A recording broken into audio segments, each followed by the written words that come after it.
여러분, 성경을 읽으면 하나님이 어떤 존재냐?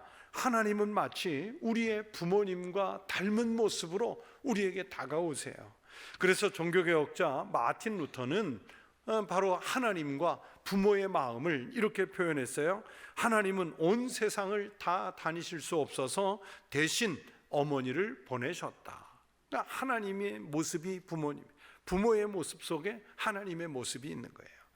우리는 하나님 앞에서 자녀와 같은 모습으로 존재해야 아름답습니다. 우리는 자녀된 자들로서 하나님을 기쁘시게 해드려야 하는 의무가 있는데, 그 방법들은 여러 가지가 있을 수 있겠죠. 많은 예물을 가져다가 하나님 앞에 척척 쌓아드리면서 하나님을 향해 가져왔습니다. 또는 많은 공부를 해서 탁월한 신학적 지식을 가지고 사람들을 압도할 수 있는 능력이 있다거나, 아니면 세상에서 높은 관직에 앉아서 사람들을 압도하는 권세를 가지고 주님, 제가 그리스도인으로서 영광을 돌립니다 이러면서 하나님을 기쁘시게 할 수는 있을 거예요. 그러나 근본적인 기쁨이 뭐냐? 무엇을 하는 것에 있는 것이 아니라 자식이 부모 앞에 존재하는 것만으로도 기쁨이 넘치는 것처럼, 우리가 하나님 앞에 적나라한 모습으로 설 때, 있는 모습 그대로 설 때 우리 하나님은 기쁨을 이기지 못하여 하신다고 성경이 말씀하세요. 우리는 집을 나간 탕자의 비유 너무나 잘 알고 있죠. 그 못된 아들은 집을 나갈 때 아버지에게 자기의 소유 유산을 다 챙겨가지고 떠났습니다. 그때 아버지의 슬픔은요, 이루 말할 수가 없었습니다. 그런데 그 아버지의 슬픔이라는 것이 못된 자식에게 아버지의 권위가 상처를 입었기 때문에 아버지가 슬퍼하셨나요? 아니면 어떻게 모은 재산입니까? 평생 모은 재산을 그 아들놈에게 빼앗기듯이 강도당한 것처럼 도둑 맞은 기분이어서 이 아버지가 슬펐습니까? 아니면 세상에 나간다고 하는데 아직 좋은 교육을 다 못 시켜서 세상에 내보낼 때 변변한 졸업장 하나, 아니면 무슨 학위라도 받게 해서 보내야 됐는데 그러지 못해서 이 아버지가 슬퍼했습니까? 아니잖아요. 아버지는 외형적으로 무엇을 잃어버렸거나 손해를 입게 돼서 슬픈 것이 아니었습니다. 사랑하는 자녀가 아버지 앞에서 떠나가 이제는 존재하지 않게 되었다는 그 사실이 슬펐습니다. 그 아들은 자기의 것을 다 잘 챙겨가지고 나온 것 같았지만요, 그것은 보이는 것만 챙겼을 뿐 가장 중요한 아버지의 사랑까지 챙겨 나오지는 못했습니다. 자, 이제는 반대로 그 집을 나갔던 아들이 돌아왔을 때를 생각해 보세요. 집을 나갔던 아들이 돌아왔을 때 아버지의 기쁨이 이루 말할 수 없이 컸다고 성경은 기록하잖아요. 그렇다면 그 아버지의 기쁨이 무엇이었습니까? 재산을 빼서 도망간 아들인 줄로 알아서 그 아들에게 별로 기대도 안 했는데, 그 아들이 집을 나간 다음에 정신 차려서 아버지로부터 가지고 나간 재산 가지고 무슨 부동산을 투자하고 아니면 주식을 투자해서 아버지에게 다시 그 재산 돌려드린다고 가지고 와서 그 아버지가 기뻐했습니까? 아니면 열심히 세상에 나가 공부해서 학문의 세계에 올라가 장원급자라도 해서 높은 자리를 꿰차고 아버지께 돌아와 아버지 저 이렇게 성공했어요 하고 자기 인생 보고해서 그 아버지가 기뻐했습니까? 아닙니다. 그저 자식의 형편이야 어찌되었든, 아버지에게 잘못된 과거가 어찌되었든 간에 그 아들이 아버지에게 떠나갔다가 아버지 앞으로 다시 돌아왔다는 그 사실이 아버지로 하여금 흥분되게 하고, 그래서 잔치를 베풀게 하고 다시 삶의 기쁨을 주는 원인을 아들이 제공을 해요. 아버지는 자식을 내보냈지만 아버지의 사랑까지 함부로 내버리지는 않으셨습니다. 아무 조건 없이 아버지에게로 돌아왔다는 것이, 그리고 다시 아버지 앞에 존재하는 아들로 서 있다는 것이 아버지를 기쁘시게 한 것처럼, 우리가 하나님 안에서 하나님 앞에서 거하기만 해도 하나님은 나로 인하여 기뻐하신다. 성경이 말씀하시는 내용이에요. 우리 사람의 부모들도 자식을 내 것으로 여길 때가 얼마나 많습니까? 아이고 내 새끼, 아이고 내 자식. 거기에는 부모가 내 자녀를 소유 삼은 그 사랑의 마음이 들어있잖아요. 그런데 우리 하나님도 마찬가지세요. 이사야서 43장 1절에서 성경이 말씀합니다. 이스라엘아, 너를 지으신 이가 말씀하시느니라. 너는 두려워하지 말라. 내가 너를 구속하였고 내가 너를 지명하여 불렀나니 너는 누구 것이라? 너는 내 것이라. 하나님의 것이 됐어요. 우리 부모님들도 나 같은 미천한 자식이 있다는 사실만으로 기뻐하시는데 하나님은 어떠하십니까? 우리들 죄인을 향하여 너는 내 것이라 선언하시면서 우리가 있다는, 존재한다는 사실만으로 기쁨을 감추지 아니하시는 하나님이시라고 성경이 말씀하세요. 우리의 부모님들도 자식에게 무엇을 받으려고 하기보다는요, 내리사랑이라고 그러잖아요. 그래서 자식에게 하나라도 더 물려주기를 원하지 않습니까? 부모 세대보다는 더 좋은 환경을 만들어주고 싶은 마음이 있어요. 나는 가난해서 고생했지만 한 푼이라도 더 많은 재산을 남겨줘서 내 자식 고생시키지 않으려고 그렇게 애를 쓰잖아요. 학벌을 좀 좋게 만들어서 나보다는 좋은 여건에서 자녀들이 살도록 만들고 싶은, 아니면 자기들의 꿈들을 성취시켜가고 싶게 만드는, 그게 부모들의 마음 아니겠어요? 하나님도 마찬가지십니다. 우리가 하나님 안에 거하기를 원하시면서 우리가 하나님을 위하여 무엇을 할 수 있기를 기대하시기보다는 오히려 우리에게 은혜 주시는 것을 통하여 더 큰 기쁨을 가지시는 것이 하나님이세요. 하나님이 세상을 이처럼 사랑하사 독생자를 주셨으니 이는 그를 믿는 자마다 멸망하지 않고 영생을 얻게 하려 하심이라. 인자가 온 것은 섬김을 받으려 함이 아니라 도리어 섬기려 하고 자기 목숨을 많은 사람의 대속물로 주려 함이니라. 보세요. 하나님 아버지께서 독생자 예수님을 이 땅에 보내신 것은 우리에게 영생을 주시기 위함이라고 말씀하죠. 섬김을 받게 하려고 보내시는 것이 아니라 죄인인 우리를 섬겨 주시려고 보내신다 하셨습니다. 정말 기가 막히게 우리를 사랑하시는 아버지의 모습이잖아요. 성도 여러분, 오늘 2026년도 사순절을 마무리해 가면서, 그리고 이 고난주간을 시작하면서 하나님께서 예수님을 십자가에 못 박히도록 내놓을 수 있는 힘이 무엇인가를 생각해 봅시다. 여러분, 그것은 우리를 향한, 그리고 그것은 인류를 향한 하나님의 끝없는 사랑인 줄로 믿습니다. 이 사랑의 힘이 오늘 예수님을 십자가로 향하도록 이끌어 주셨어요. 그래서 십자가는 우리 같은 죄인이 다시 하나님 앞에 갈 수 있는 통로를 열어주신 도구가 되었습니다.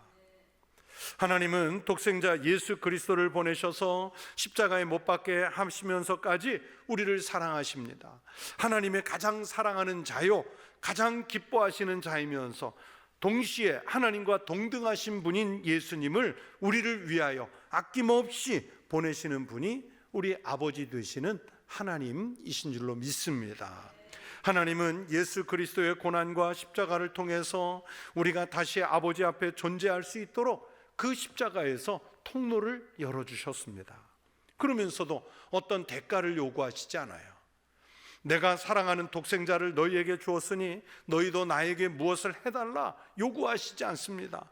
돈을 요구하시지 않습니다.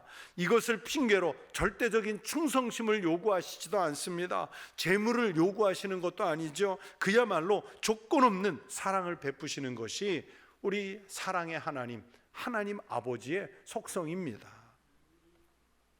앞에서 요한복음 3장 16절을 암송한 것처럼 단지 우리에게 그나마 요구하시는 것이 있다면 믿음 하나예요. 믿음. 자식이 부모를 믿듯이 자연스럽게 하나님의 역사하심과 하나님의 존재, 하나님이 베풀어 주시는 사랑을 믿기만 하면 하나님은 나로 인하여 기뻐하시면서 우리에게 복을 내려주신다고 약속의 말씀을 주시지 않습니까? 여러분, 세례를 공부할 때 배우셨잖아요. 요리문답, 우리 교리의 요리문답 첫 번째 문답이 무엇입니까? 사람의 제일 되는 목적이 무엇입니까? 이렇게 물으면 사람의 제일 되는 목적은 하나님을 영화롭게 하고 영원토록 그를 즐거워하는 것입니다. 우리는 그렇게 대답해요. 주님을 믿는 믿음은 그렇게 하나님의 영광만 생각하는 아주 단순한 믿음이에요. 복잡하지가 않아요. 단순해요. 여러분, 자식이 부모를 믿을 때 뭐 어떤 계산을 해가며 따져가면서 믿습니까? 뭐 예를 들면 아버지 혈액형이 A형이고 엄마의 혈액형이 B형이니까 나는 A형, 나는 B형, 나는 AB형이 나와야 된다. 그러니 엄마 아빠 몰래 내가 한번 친자 검사를 해봐야겠다. 뭐 그런다고 생각을 해보세요. 그 믿음이 없는 자녀가 여러분 정이 가겠습니까?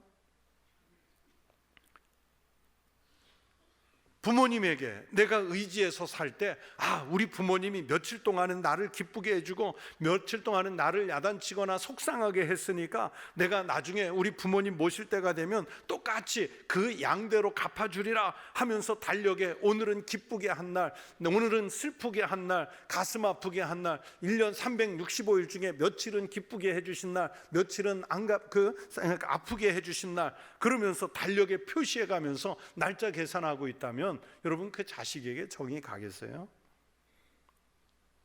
그냥 부모니까, 그냥 자녀이니까 서로 단순하게 믿을 때 정이 있는 것이지 그렇게 계산하고 거래하는 것처럼 조건이 있는 믿음이라면 아름답지 않아요.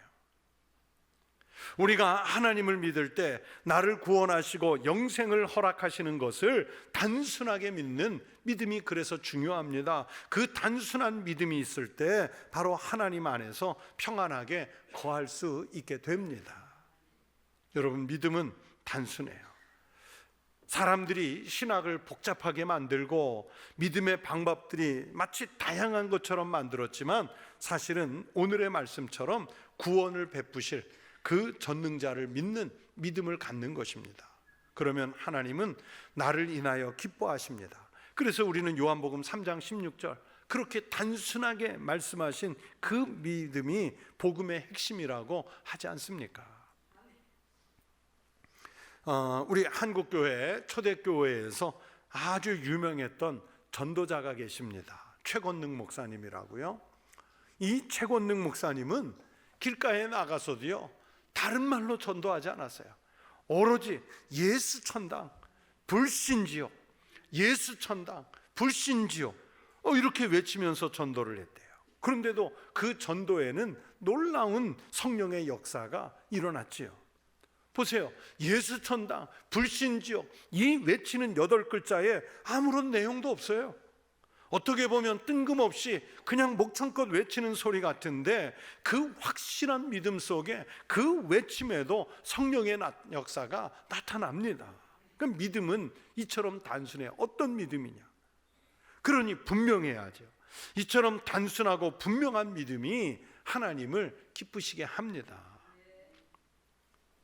그 유명한 단테의 신곡이라는 작품에 보면 단테가 환상 중에 지옥을 구경하는 장면이 있습니다. 그런데 단테가 지옥 구경을 하다 보니까 어느 구역에서는 머리를 산발하고 우는 사람들이 있는데 그래서 안내자에게 물어봐요. 저 사람들이 왜 지옥에 오게 됐고 왜 산발을 해서 저렇게 우느냐 그랬더니 육신으로 살아있는 동안에 중립을 지키는 믿음이었기 때문이래요. 분명한 믿음이 없으니까 하나님을 배반하지도 못했고요. 그렇다고 하나님이 계신 것에 대한 확신이 없으니까 적극적인 믿음을 가졌던 것도 아니에요. 예수님께서 마치 라오디게아 교회에 보고 너희는 뜨겁든지 너희는 차갑든지 결단하라고 한 말씀과 같은 거예요. 그러니까 오늘 우리가 같은 예배당에 앉아서 같은 말씀 듣고 같이 예배를 드리는 것 같은데 나중에 이 땅을 떠나서 보면 머리 산발하고 가슴 치며 울 사람들이 있을 거예요. 그렇지 않겠어요? 여러분, 우리가 가끔 착각하는 것 중에 하나가 내가 하나님을 위해서 무엇을 하니까 하나님이 좋아하시겠지. 내가 하나님께 무엇을 드리니까 하나님께서 좋아하시겠지. 내가 세상에 살면서 선행을 베풀며 사니까 하나님 좋아하시겠지. 이런 생각을 가질 때가 있어요. 그러나 하나님은 그렇지 않습니다. 받아서 즐거워하시는 것이 아니라 믿음이 있는 성도들이 하나님 안에서 거하시는 것을 보시고 기뻐하시면서 즐거워하시는 분이 하나님이세요. 단지 우리가 선행을 한다든지 하나님께 어떤 예물을 드리는 것은 내 믿음이 분명하기 때문에 하나님께 신앙의 고백처럼 드리는 것이지 그 자체가 하나님 기쁘시게 하는 게 아니라는 말씀이에요. 그래서 종교개혁자 칼뱅은 오늘 본문을 추석하면서 하나님이 기쁨을 이기지 못하신다 하는 이 말씀을 하나님의 무한한 사랑과 관련시켜서 설명하고 있습니다. 이 스바냐 3장 16절 17절에 대해서 하나님은 마치 남편이 가장 정답게 사랑하는 자기의 아내를 대하는 것처럼 무한한 사랑으로 자기의 교회를 받아들이고 그 성도를 소중히 여기신다 하는 것이 깔뱅의 이 본문 말씀 해석이에요. 그래서 이렇게 말합니다. 깔뱅이, 하나님께서는 자신이 자기 백성들을 향하여 하나님의 사랑과 친절을 보여주실 때 가장 크게 기뻐하신다. 즉 하나님이 무엇을 받아서 기쁘신 것이 아닙니다. 사랑과 친절을 베풀어 줄 하나님의 백성들이 있다는 사실이 하나님을 기쁘시게 한다는 게 이게 칼뱅의 본문 해석이에요.